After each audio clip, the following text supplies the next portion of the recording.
మనిషిని మనం ఎలా చూస్తేనండి, ఇప్పుడు చూడండి, విమానం కనుక్కోవడానికి కారణం ఏంటంటే పక్షిలా నేను ఎగరలేకపోతున్నాను అనుకోవడమేనండి. ఇప్పుడు అన్నీ మనం కనుక్కున్నవన్నీ అలాంటివేనండి. అందు నేను ఏమంటే నమ్ముతానంటే, నువ్వు మనిషిగా పుడితే ఏదో ఒకటి సాధించబ్బా. అత్తగారు కోడలను, కోడలు అత్తగారిని సాధించే సాధింపు కాదు. You have to achieve something. Correct. Accomplishment ఉండాలి. కరెక్ట్. నువ్వు ఎందుకు పుట్టావో తెలుసుకో. కరెక్ట్. ఏదో ఒకటి చెయ్యి. కరెక్ట్. పుట్టావు, తిన్నావు, పడుకున్నావు, పిల్లల్ని పుట్టించావు, చచ్చిపోతావు అయితే వద్దు. కరెక్ట్. నేను బలంగా నమ్ముతాను. కరెక్ట్. పెద్ద పెద్ద సమాసేవలు చేయట్లేదండి. కరెక్ట్. పెద్దగా ఏం చేయట్లేదు. ట్రాఫిక్ రూల్స్ పాటిస్తే చాలు. ఓకే. రాంగ్ పార్కింగ్ పెట్టకపోతే చాలు. ఏదో ఒకటి రెండు సందర్భాలు, ఇప్పుడు మీరైనా నేనైనా కూడా మనం పాడ్కాస్ట్ చేస్తున్నాం, కెమెరా ముందు మనం నీతి కబుర్లు ఎన్ని చెప్పినా మన జీవితాల్లో కూడా ఉండకుండా ఉండదు. నేను ఏమన్నాను, అందరం కలిసి అంటున్నాను. I'm not just saying to you. చాలా మంది అంటే ఇప్పుడు ఇలాంటి పాడ్కాస్ట్లు మీరు ఎవరి కోసం చెప్తారు సార్ అని అంటారు. నేను ఎవరి కోసం చెప్పను, నిజానికి నా కోసం చెప్పుకుంటాను. Okay. I want to change my self. Transform అవ్వటం కోసం, ఎగ్జాక్ట్, మనకి మనం ట్రాన్స్ఫార్మ్ అవ్వటం కోసం, పర్సనల్ ఇంటర్చేంజెస్. ఎస్. సో అందుకని లైఫ్ అనే దాన్ని బేసికల్గా నేను మనిషిగా పుట్టాను, మనిషిగా ఎదగాలి, మనిషిగా ప్రవర్తించాలి అనుకున్నంత కాలం గొప్ప మానవీయ సమాజం ఉంటుందండి. దానికే మనం మానవత్వం లాంటి పెద్ద పెద్ద పదాలు పెట్టాము. నేను ఇంకో క్వశ్చన్ అడుగుతాను మిమ్మల్ని అండి.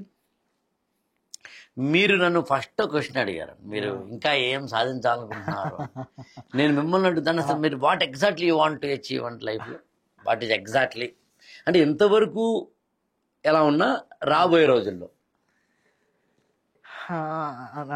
నేను అంటే ఏమనుకుంటున్నానంటే, అంటే మీరు అన్నారు ఇంతకుముందు పుట్టుకకి ఒక కారణం ఉండాలి. సో అలాగే ఎందుకు పుడుతున్నామో ఎందుకు చస్తున్నామో నిజానికి తెలియదు ఎవరికి. సో నేనేమనుకుంటానంటే, పుట్టుకకు మీరు అన్నట్టు ఒక కారణాన్ని సృష్టించుకొని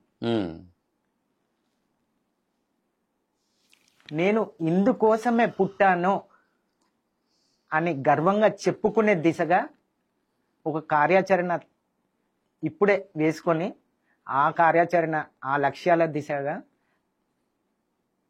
ప్రయాణం చేద్దాం అనుకుంటున్నాను. అంటే ఆల్రెడీ అనుకున్నారండి, ట్రై అదే పలానా డెస్టినేషన్ అనుకున్నారా? అనుకుంటున్నాను. అంటే ఇప్పుడిప్పుడే కొన్ని అంటే కొంత సోషల్ సర్వీస్ చేస్తుంటే నాకు ఒక సాటిస్ఫాక్షన్ ఉంటుంది. అంటే ఫర్ ఎగ్జాంపుల్ నేను ఒక బ్లైండ్ స్కూల్కి వెళ్ళాను, అనాథాశ్రమాలకు వెళ్ళాను. అక్కడ వాళ్ళని చూస్తే అనిపించింది, అంటే ప్రతి ఒక్కరి జీవితము అంత బిజీ లైఫ్ కదా, అందరూ బిజీ ఉంటారు, వాళ్ళ సమయం వాళ్ళకే సరిపోదు, రోజులు ఇవి ఎవరి సమయం వాళ్ళకి సరిపోదు. సో మనం వాళ్ళ అంటే అలాంటి అభాగ్యుల గురించి ఆలోచించే వాళ్ళు చాలా తక్కువగా ఉన్నారు అనిపించింది నాకు.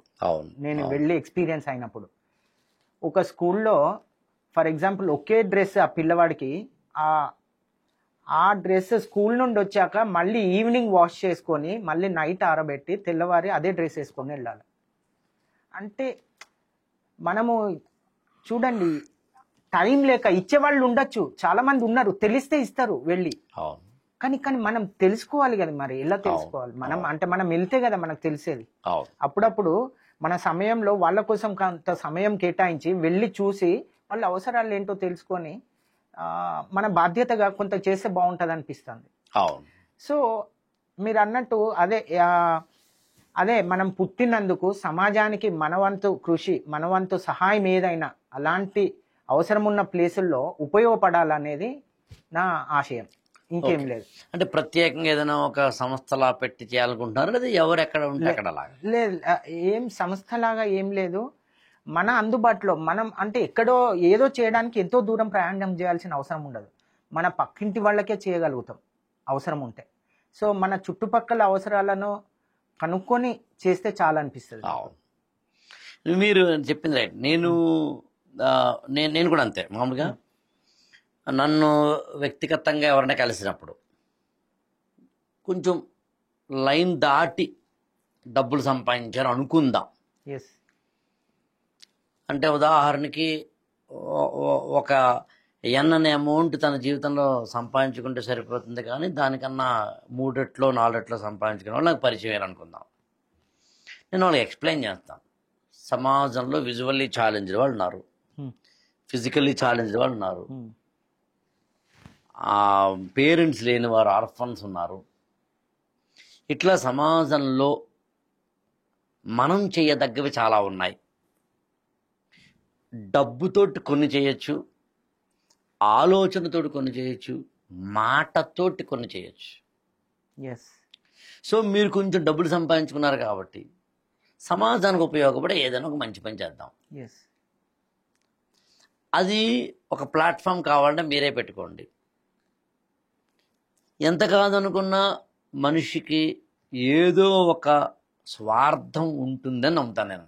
కరెక్ట్, ఉంటుంది.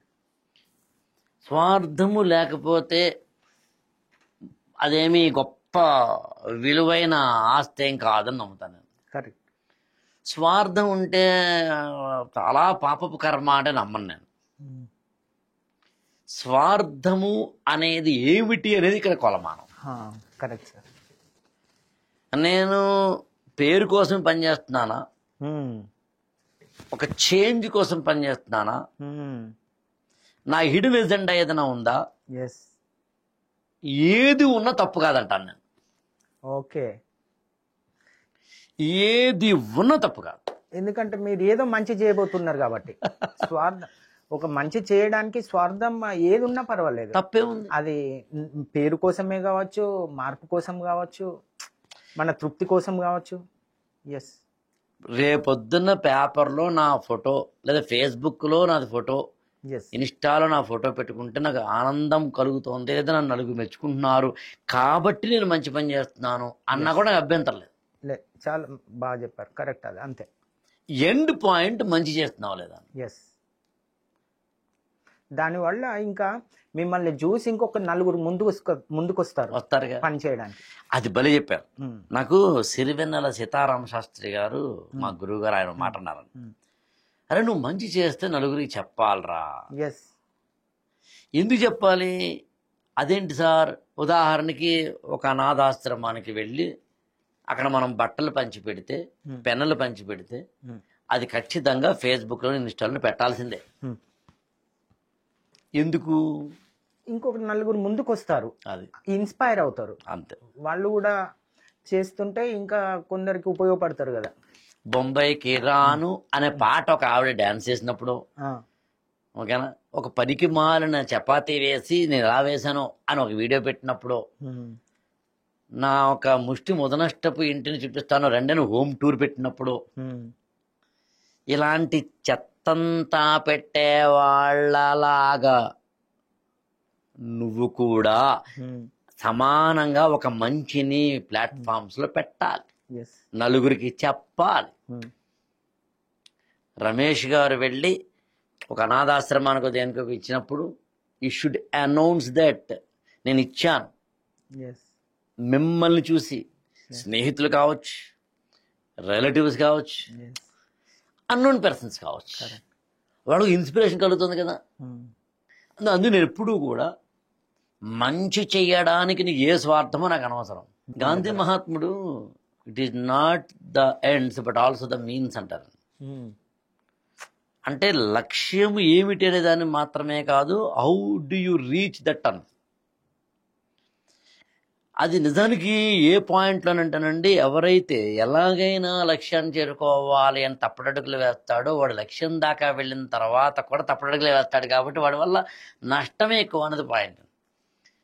అంటే అధికారంలోకి ఎమ్మెల్యే గారు ఒక అతను ఎమ్మెల్యే అవ్వాలనుకున్నాడంటే 200 కోట్ల రూపాయలు ఖర్చు పెట్టైనా సరే నేను ఎమ్మెల్యే అవుతాను అన్నాడంటే మళ్ళీ 200 కోట్లు ఎలా సంపాదించాలనే ఉద్దేశంతో 5 ఏళ్ళు కూర్చుంటాడు దాని మీద. అందుకు మీన్స్ ఇంపార్టెంట్ అన్నారని. ఒక డాక్టర్ చదివేటప్పుడు 10 కోట్లు 5 కోట్లు 6 కోట్లు ఖర్చు పెడితే ఒక 10 ఏళ్ల పాటు సూపర్ స్పెషాలిటీ అయ్యేసరికి ఆ 6 కోట్లు జీవితంలో మళ్ళీ తిరిగి సంపాదించడం కోసం తప్పటడుగులు వేయవచ్చు. అందులో మనం లంచం లాంటివి ఇతరత్ర లాంటి వాటిని ఎందుకు మనం కట్టడి చేస్తామంటే, ఎందుకు ఆ వర్చ్యూస్కి ప్రాధాన్యత ఇస్తామంటే, ఆ విలువలకి, నైతిక విలువలకి ప్రాధాన్యత ఇస్తామంటే అది కారణం. నేను ఆ కోణంలో ఇది మాట్లాడట్లేదు. మనం చేసే చిన్న చిన్న స్వార్థాలు, ఫోటో పెట్టుకోవడానికి స్వార్థమును. యాక్చువల్గా ఇక్కడ విచిత్రం ఏంటనండి, నేను తక్కువ ఫోటోలు పెడతాను. ఓకే. నేను వారానికి 2 సార్లు 3 సార్లు ఎక్కడో చోటికి వెళ్ళినాం. మొన్న యాక్చువల్గా మన ఇద్దరం అనుకున్నాం పాడ్కాస్ట్, అది పోస్ట్ పోన్ అవడం గల కారణం ఏంటంటే నేను గవర్నమెంట్ ఆర్ఫనేజ్ హోమ్కి వెళ్ళా, విక్టోరియా మెమోరియల్ అని. అదే ఈసారి మన ఇద్దరం వెళ్దాం. Okay sir, sure. అది నాకు ఆ రోజు వాళ్ళు ఏం చేశారంటే 4ంటికి, మా ఇంటి పక్కన అది, అందుకని 4ంటికి వచ్చేస్తారా సార్ అని చెప్పి నాకు 2ంటికి చెప్పారు. సో దాంతో నేను కొంచెం మళ్ళీ మీకు చెప్పి ఆ మరునాడు పోస్ట్ పోన్ చేయమని అడిగాను వాళ్ళని, కుదరలేదు. ఎందుకంటే పండగలు కదా, ఇప్పుడు దసరా సెలవు, పిల్లలు వెళ్ళిపోతారు, అందుకని వెళ్లే ముందు నా క్లాస్ అని. సో నేను ఆ ఫోటోలు అవి పెట్టకపోవచ్చు. ఓకే. బట్ నేను నిరంతరము ఎక్కడో ఒక చోట, నా ఛానల్లో ఉన్న ఎక్కడో ఒక చోట నేను మాట మరొకటో చెప్తూ నేను ఆల్రెడీ ఇస్తున్నాను, కాంట్రిబ్యూట్ చేస్తున్నాను. నేను మీలాంటి వారిని కోరేది ఏంటంటే, స్వార్థం ఉన్నా పర్లేదు, మీకని కాదు, మీకు లేదు కాబట్టి మనతో కూర్చున్నాం. ఇన్ జనరల్ మాట్లాడుతున్నాం, మనం ఉంటే తప్పు కాదని మాట్లాడుతున్నాం. మన మ్యారేజ్ డే నాడో, బర్త్డే నాడో, మన పిల్లల బర్త్డే నాడో నేనేమంటానంటే కేకులు కట్ చేయండి, ఖర్చులు పెట్టండి, కానీ ఆ ఖర్చు పెట్టిన దాంట్లోంచి ఎంతో కొంత పర్సంటేజ్ తీసి పక్కన పెట్టండి సమాజానికి అంటాను. కరెక్ట్. ఆర్ఎస్ బ్రదర్స్కో, చందనా బ్రదర్స్కో, జేసీ బ్రదర్స్కో వెళ్ళి, ఖజానా జ్యువెలర్స్కో ఎక్కడికో వెళ్ళి మనం కొంత షాపింగ్ చేస్తాం. 10,000 అయింది అనుకుందాం. 10,000 రూపాయల షాపింగ్ అయితే వాడు ఆ రోజు ఏం చేస్తాడంటే ఏదో ఆషాఢం సేల్, శ్రావణ మాసం సేల్ అని చెప్పి వాడు కొంత పర్సంటేజ్ డిస్కౌంట్ ఇస్తాడు. ఉదాహరణకు 1,000 రూపాయలు ఇచ్చాడు అనుకుందాం. అందులో మళ్ళీ ఒక 500 రూపాయలు పక్కన పెట్టి నువ్వు ఏదో ఆ పక్కన రోడ్డు పక్కన కొనుక్కును తిను, నాకు అభ్యంతరం లేదు. 500 మిగిలింది కదా. 10,000 రూపాయల షాపింగ్లో 1,000 రూపాయలకి డిస్కౌంట్ ఇవ్వక 500 రూపాయలు కూడా నీ జేబులో పెట్టుకొని ఇంకొక 500 రూపాయలు అయినా కనీసం సమాధానం ఇవ్వు. కరెక్ట్. నాకు లేదు, నా వల్ల కాదు అన్నా ఇందులో ఏముందని, వాడేదో డిస్కౌంట్ ఇచ్చాడుగా, అవును, అయిపోయింది అంతే. అవును. దాన్ని కావాలంటే నువ్వు ఎక్స్పోజ్ చేయి. 500 రూపాయలు దాన్ని తీసుకెళ్లి ప్రచారానికి మాత్రం 5,000 చేసినట్టు చెప్పుకో, నాకు అభ్యంతరం లేదు. బట్ ఇది ఒక కాన్సెప్ట్. కరెక్ట్.